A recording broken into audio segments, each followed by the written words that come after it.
Hi, my name is Ryan Harrison. I'm a co-founder in C1 Design Group. C1 Design is the company that designs and manufactures Waterworks-Lamson fly reels. I hope in the next 35-40 minutes to enlighten you about a few things that you didn't know in our design and execution and manufacturing of Waterworks-Lamson reels. So I appreciate your interest. C1 Design Group is worth just a minute of background. C1 Design is a product design or industrial engineering oriented firm. That's what we're good at, and that's what our experience is. That's what we bring to our fly reels.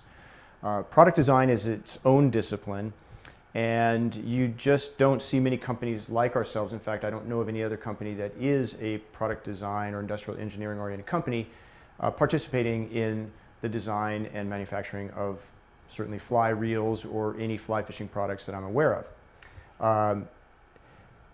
C1 Design has its roots in the bicycle industry. We were the very first to have a domestic patent on a clipless or step-in pedal system for bicycles before Look and Time and Shimano and other brands you might be familiar with had those same designs. We were the first for that product. We also invented and designed and engineered the front suspension system you see in the Cannondale head shock. These mountain bikes have a unique front suspension system that's housed in the oversized head tube of the bike and runs over a rigid fork. That's again our invention, patent, design, and engineering for Cannondale, and it's really the key feature that put this bike on the map. Based on the work that we did in the bicycle industry, another manufacturer, high-end carbon fiber frame maker focused on road bikes, came to us and asked us to design a dual suspension mountain bike, which is this bike, the Rubicon Comp, for Kestrel.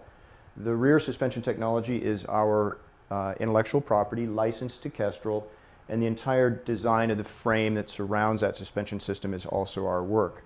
With that little bit of background on our bicycle work, it should be apparent that we have a focus towards innovation.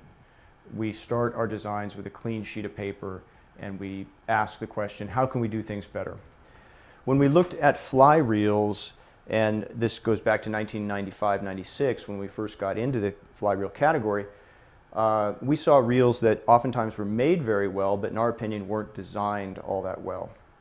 So we didn't want to, and we never do want to, copy what other people do and create derivative designs. We always start with a fresh sheet of paper, and that's what we did with fly reels, and we set 5 key objectives in designing our reels. Not in any particular priority order, but first, to minimize physical weight, and the rationale for that, said simply, is that rods got lighter over time and reels did not. So we needed to catch up in the weight savings of reels, particularly important on single-hand rods. Another objective was to optimize or maximize the arbor ratio of our spools. And what I mean by arbor ratio is the relationship or ratio of the diameter of the arbor, that's the diameter of the area where backing and then line begins to wind, the relationship of that diameter to the overall diameter of the spool to the width of the spool. And that defines your line storage format. What we saw in the market in 1995-96, and we still see today, is a prevalence of what we would better describe as mid-arbor reels.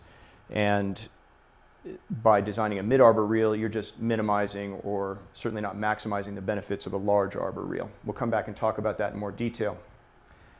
A third objective was to utilize superior materials. We'll come back and talk about that too. Fourth objective, mechanical simplicity. All things being equal, 2 products that perform the same function, the product that has fewer parts and is designed more simply has the virtue of less to go wrong.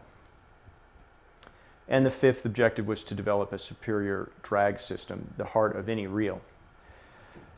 We'll talk about each of these objectives and how we met those objectives individually, and then we'll talk about the family of reels and what's in common and what's different across the family of reels. Let's first start by talking about the drag system. Our reels all utilize a conical shaped drag system. If you can visualize my hands representing a disc shape, that's the common form of the braking mechanism in most reels, we simply took a disc-shaped braking surface and reshaped it to a cone. So you have the same surface area of friction, but now it's across a smaller diameter. So if it started out this big as a disc, reshaping it to a cone made it this big in total diameter. The advantage of reshaping a disc to a cone is that you can put it into a cylinder and seal it off with O-rings. That can't be done if you take the same surface area and enlarge it to a disc form. It becomes too large to practically seal. So having a sealed system was a critical objective for us in our drag design. Again, we come out of the bicycle industry where bottom brackets and wheel hubs have been sealed since the 1980s. You can take your mountain bike through any kind of mud and muck for the life of the bike and never have to worry about any kind of maintenance on the bottom bracket or the hubs. Well, we wanted that same user benefit in the drag system. In addition to a conical drag shape, which gave us the ability to seal the drag,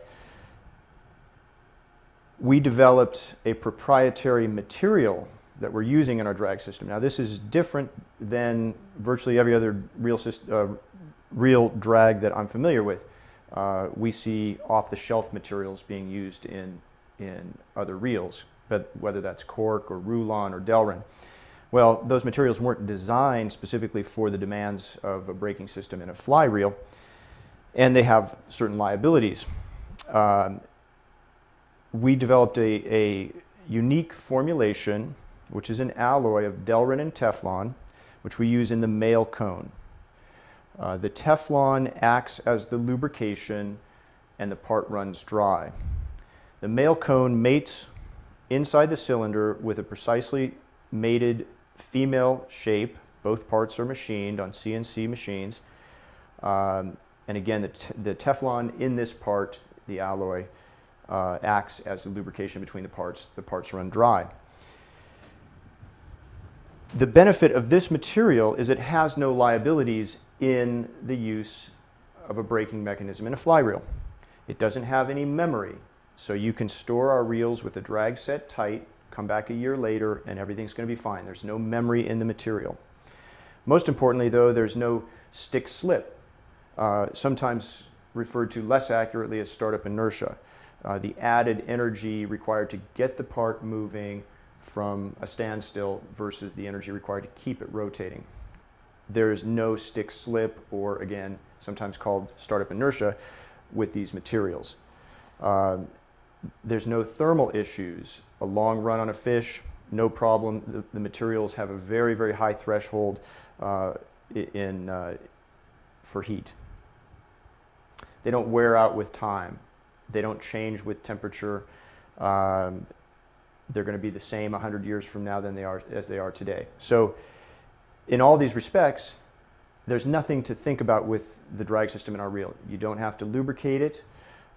You don't have to replace parts because nothing's wearing out. You don't have to clean out the drag because it's all sealed and protected. You just fish the reels for the lifetime of the reels and never have to perform any maintenance. That's the objective, just like a mountain bike hub or bottom bracket.